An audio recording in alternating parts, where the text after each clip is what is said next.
Olá, tudo bom?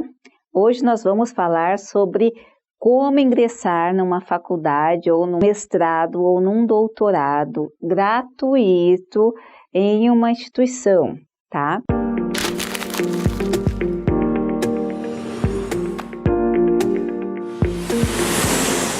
Formas gratuitas existem tanto em universidades públicas como em universidades privadas.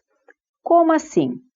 As universidades públicas, elas oferecem cursos de pós-graduação, mestrado e doutorado, sim, de forma gratuita. As privadas, elas cobram um valor, porém, você tem como conseguir bolsa pela CAPES, pelo CNPq, pela FAPESP. São bolsas taxas, são bolsas que vão fazer com que essas instituições, governamentais, paguem a mensalidade, o que traria também o seu mestrado ou doutorado de uma forma gratuita. A diferença é que na pública você realmente não tem que pagar nada. Já nas privadas, é muito comum que você tenha que pagar pelo menos os 6 primeiros meses e depois você tentar essas bolsas. Sempre quando você já ingressou no programa, você tem uma preferência por essas bolsas. É só você pensar, investigar bem se a instituição que você está pensando ou pleiteando o ingresso oferecem ou tem parcerias com essas bolsas governamentais. Geralmente, essas bolsas governamentais, elas costumam ser mais fáceis quando o programa que você está ingressando tem uma nota que a CAPES considera boa. Justamente essas notas que a CAPES dá, essa nota de 3 a 7, ela vai definir o padrão dessa pós-graduação e a quantidade de bolsas.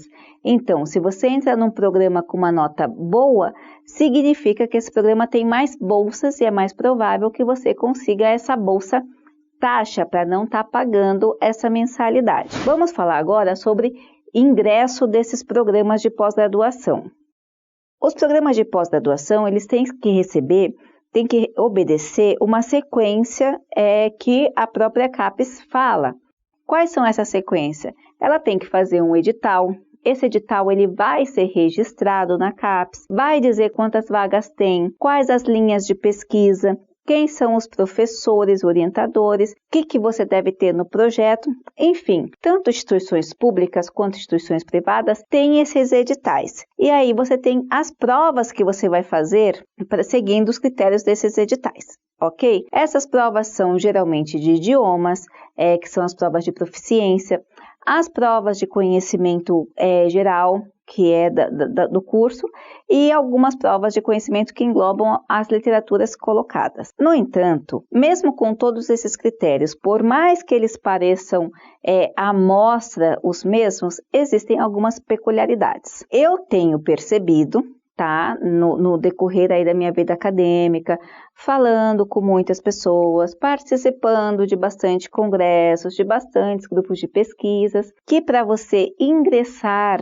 em certas instituições existe uma política. Por exemplo, nas instituições superiores públicas, é muito comum que o professor comece a coletar as pessoas que eles têm interesse já na graduação. Então, já na graduação, esse aluno começa a participar do grupo de pesquisa do professor, vai produzindo, vai participando de congressos do professor, vai seguindo a mesma linha de pesquisa. E é muito comum que esse aluno, ao ter inclinação acadêmica, ele já tenha, mesmo tendo também que seguir essa mesma sequência aí de aprovação, ele já tenha preferência na hora do professor escolher esse aluno para o programa ou para continuar ali dentro da sua linha de pesquisa. Quem já não é aluno de instituição pública, geralmente se inscreve nas matérias como aluno especial.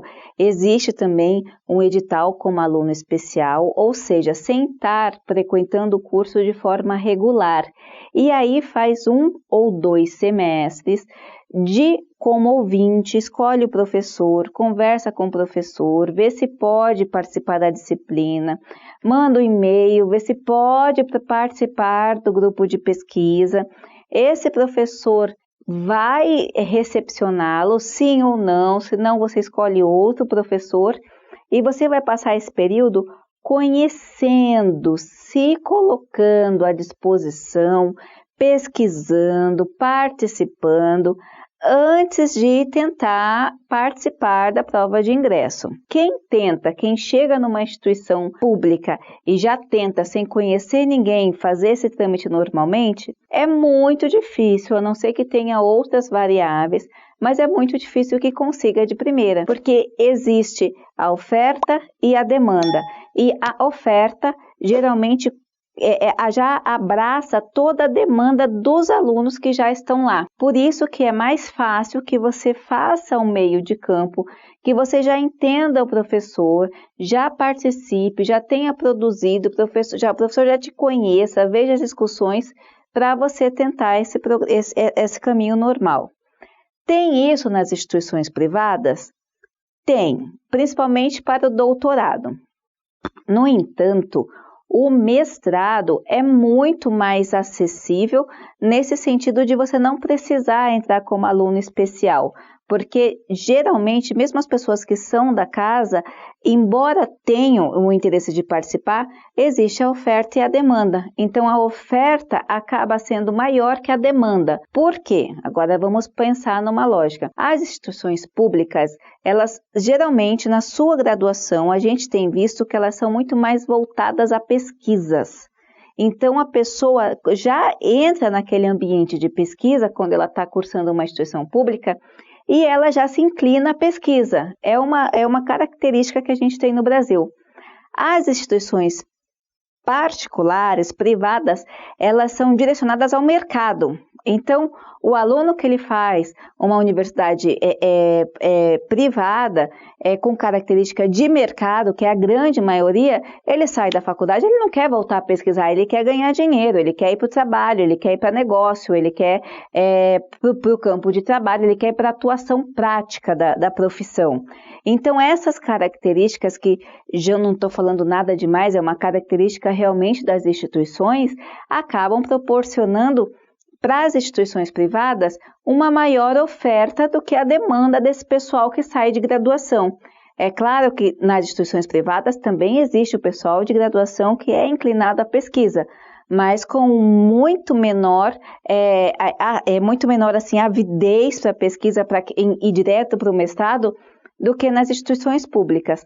Por esse motivo, pela demanda e oferta, não é mais fácil ou menos fácil, porque pela demanda e oferta, as instituições privadas acabam tendo muito mais tranquilidade para você ingressar no mestrado e no doutorado. A diferença quando a gente fala de forma gratuita é que nessas instituições privadas o valor ele é salgado, eu realmente acho salgado, e é necessário que você tenha um caixinha e reserva de pelo menos 6 meses, pelo menos um semestre que você vai estar remunerando a instituição para poder pleitear as bolsas. E como eu falei no início, se essa instituição privada tem uma nota bacana, é muito provável que você consiga essa bolsa, pelo menos a bolsa taxa, que a bolsa taxa é aquela bolsa que você não paga a mensalidade, você vai receber um valor, que esse valor é igualzinho para você pagar o boleto da faculdade, que vai começar a diminuir. Então, nas privadas, você tem que ter esse cuidado. Então, pode vir a ser gratuito, nesse sentido de você conseguir uma bolsa. Na instituição pública,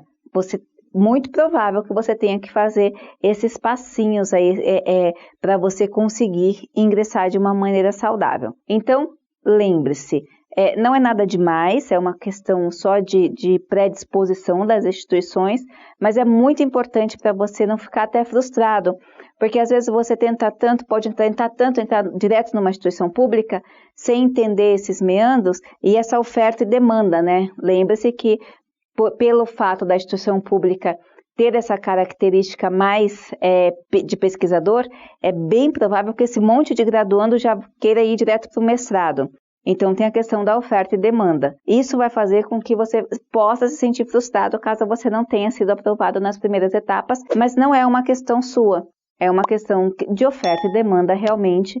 Então, vamos pensar nesse aspecto e trabalhar de uma forma mais razoável possível, no sentido de realista. Eu não acho que nada deva ser impeditivo. Você só tem que conhecer para saber como se comportar, certo? Então, eu espero ter respondido a dúvida de vocês.